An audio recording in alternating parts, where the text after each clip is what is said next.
સરદાર ધામના પ્રમુખ ગગનજી સુતરિયાની સલાહ છે દીકરીઓને કમરમાં રિવોલ્વર રાખીને ફરવું જોઈએ તેવું સુતરિયાએ કહ્યું હતું। સમાજની જ નહીં રાષ્ટ્રની દરેક દીકરીની કમરે રિવોલ્વર હોવી જોઈએ। દીકરીઓના સ્વરક્ષણ માટે આ પગલું જરૂરી છે। હાલ ભારતમાં શું ચાલી રહ્યું છે તે આપણે સૌ કોઈ જોઈ રહ્યા છીએ। સરદાર ધામમાં દીકરીઓને અપાય છે લાઠી અને તલવારની તાલીમ। અગાઉ પણ આ પ્રકારે નિવેદન આપી ચૂક્યા છે ગગજી સુતરિયા।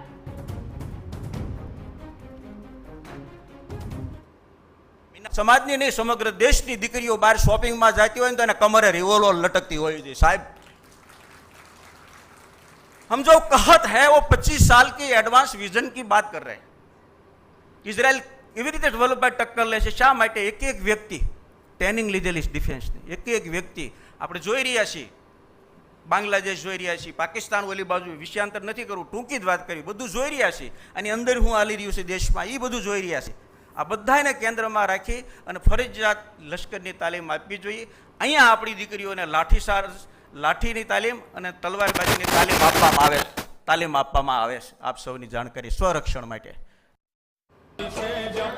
સરદારધામ ખાતેથી તાલીમ મેળવીને યુપીએસસી તેમજ જીપીએસસી પરીક્ષામાં સફળ થયેલ વિદ્યાર્થીઓનો સન્માન સમારોહ યોજાયો હતો, જેમાં ગગજી સુતરિયાએ આ પ્રકારનું નિવેદન કરી ચર્ચા જગાવી છે।